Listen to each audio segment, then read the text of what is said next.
This is the Church of St. Paul in the Desert. May the words of my mouth and the meditations of our hearts be always acceptable in your sight, O God, our rock and our Redeemer. Amen.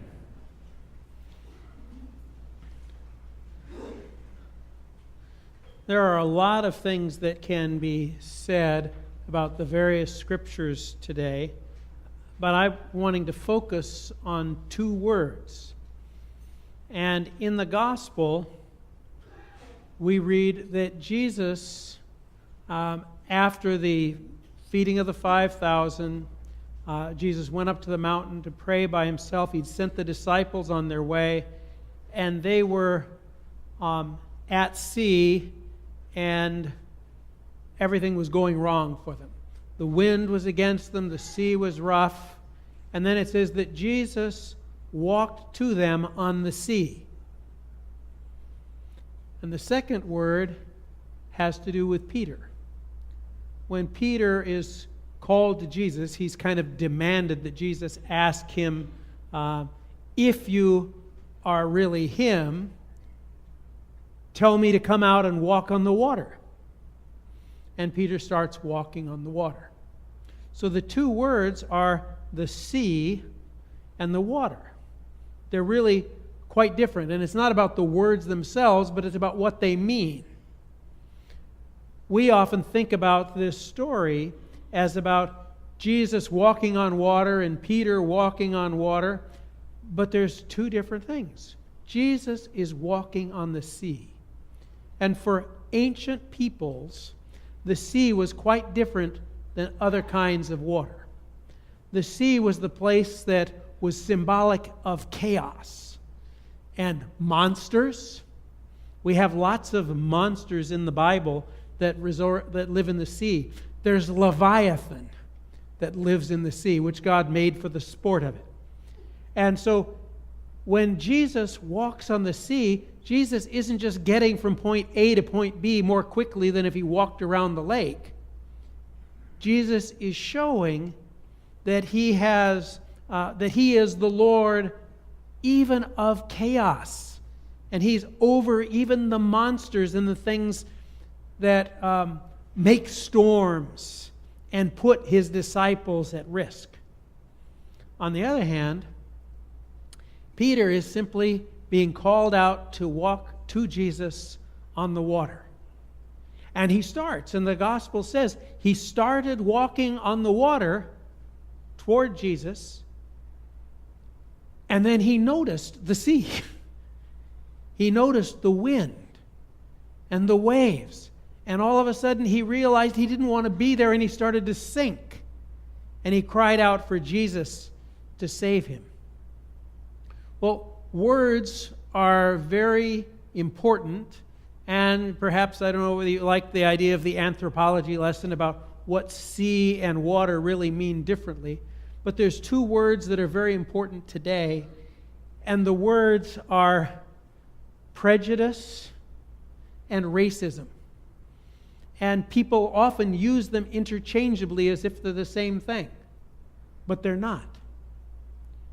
Prejudice of any sort is about me. Prejudice is about me and my preferences, my disdain for. Prejudice is about the way I look at other people and other things. I would guarantee you that every single one of us here has prejudice. We may have prejudice. We may not all have prejudice for people of a different ethnic origin, for people who come from a different racial group. We may have various kinds of prejudice. White people have prejudice against people who are dark-skinned. And yes, people who are dark-skinned have prejudices, things that they don't like about people who are white. But racism is a different animal altogether. Racism is when people who have prejudice also are in charge. when people who have prejudice also make the rules. When people who have prejudice also create the systems for the way the world works and the way people are acknowledged and rewarded. Racism is when people who have power use that power to prevent other people from sharing in it and to protect their own interests. Now, we could go into other isms too. Sexism is essentially in our culture when men have created a world in which they get preference, and it's not just because they're prejudiced against women. Most of the men that I know really like women. But sexism means that they have an advantage being a man. I have an advantage being a man, and frankly, I have lots of advantages in the system. Prejudice is something that is perhaps a little difficult, but any one of us can take steps to address our prejudices. I can remember way back when St. Paul's was not necessarily very gay-friendly. We had someone who was a longtime usher. I'm not going to use any names. And there was somebody else who was an usher, and the person who was the longtime usher came to me and said, "Andrew, I don't know what to do. So-and-so is out there, and he's seeing somebody come into church, and he says, that's gay. There's another gay. There's another gay. I just don't know what to do." And I said, "So-and-so?" I said, "You know what?" I said, "That sounds just like you a few years ago." He said, "What do you mean?" I said, "You used to feel the same way about the gays in the church." And I said, "But something happened in you. Something changed." He said, "What was that?" I said, "You met John and Carl. And they became your friends. And all of a sudden, there wasn't a prejudice anymore because people seemed different. Because they were known to you now." Well, that affects that particular kind of prejudice. But it actually didn't change the way things worked in the church. It didn't change things the way they worked in community. It took a lot longer to change that. Well, the events in Charlotte yesterday bring to the fore the reality of racism in our country. And I'm very mindful that it is easy for a progressive preacher like me to get up and talk about how everybody else is racist, but not me. And what I want to do is to say, how is it that we participate in a system that is racist? How do I benefit from a system that gives me an advantage because I'm white and gives people who are darker complected or from other countries a disadvantage, not because of anything that they've done, not because of anything they've earned or proven, but simply because they look differently. That is true in the church. It's true in the Episcopal Church. It's true in Palm Springs. It's not something we can just say, that happens in the South. It happens all over. Now, I don't have a 5-minute solution for this.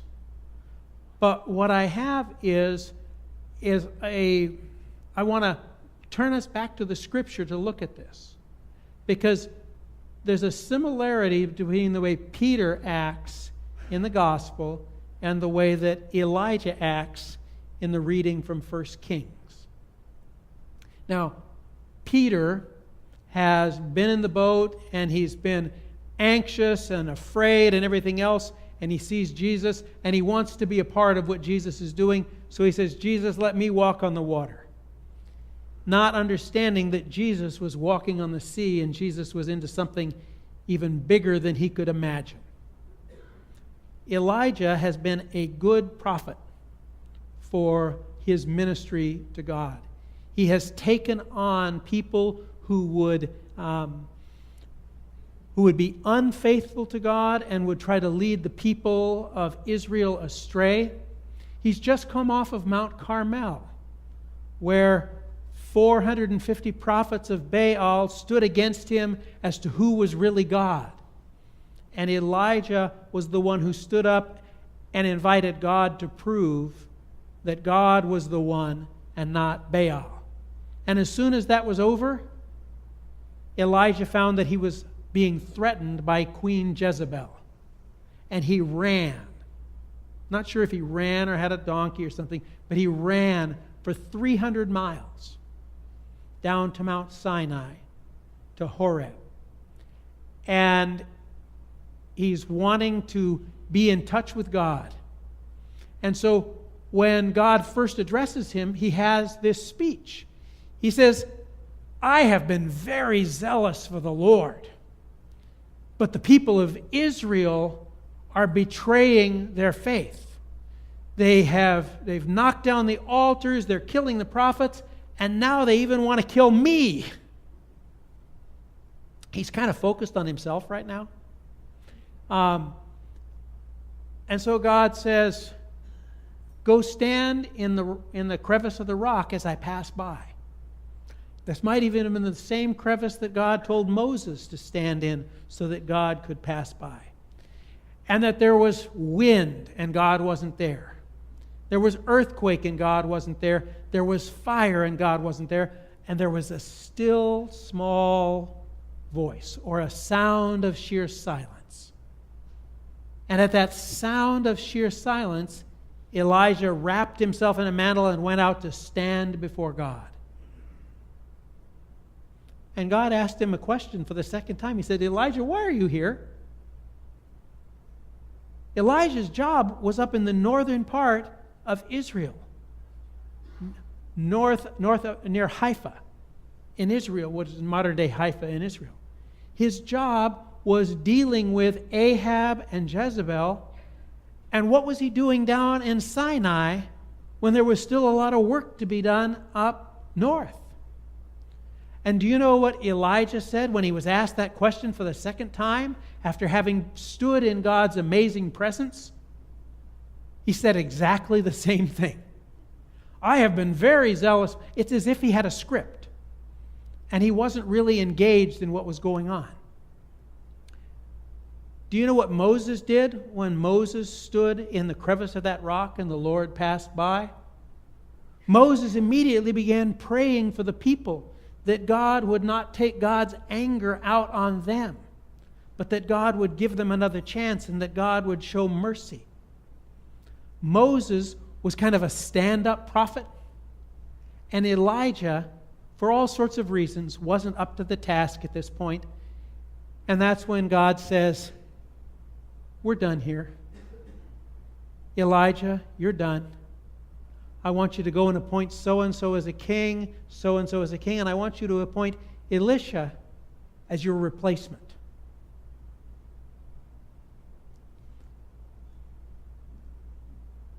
When we get the opportunity week by week to come to church and pray, when we get the opportunity week by week to be in God's presence, especially in the way that God's presence is manifested in the Holy Communion, we are invited to be transformed by God.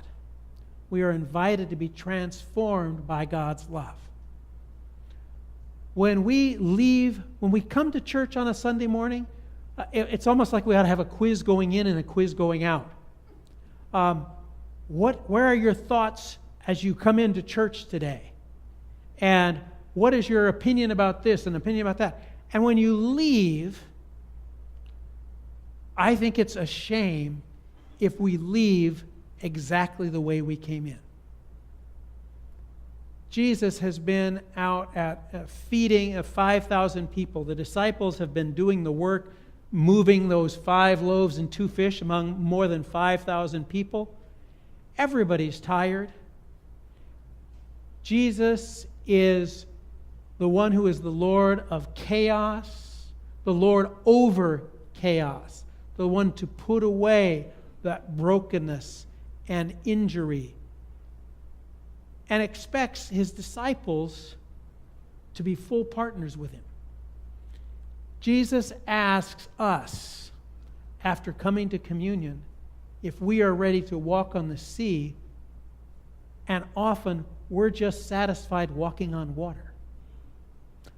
I would invite you to open your hearts as you reflect on Holy Communion today, on our prayers for one another, on our fellowship and our engagement with other people. And as we think about the events in Charlottesville, West Virginia, and in many other places around the world right now, how is God calling me to be transformed? When it comes to racism, how is God calling me to be transformed? That I might be a part of the world being transformed. On this issue, this ism, God is asking me, and I believe all of us, to be people who are transformed and who join Jesus in walking on the sea. Amen.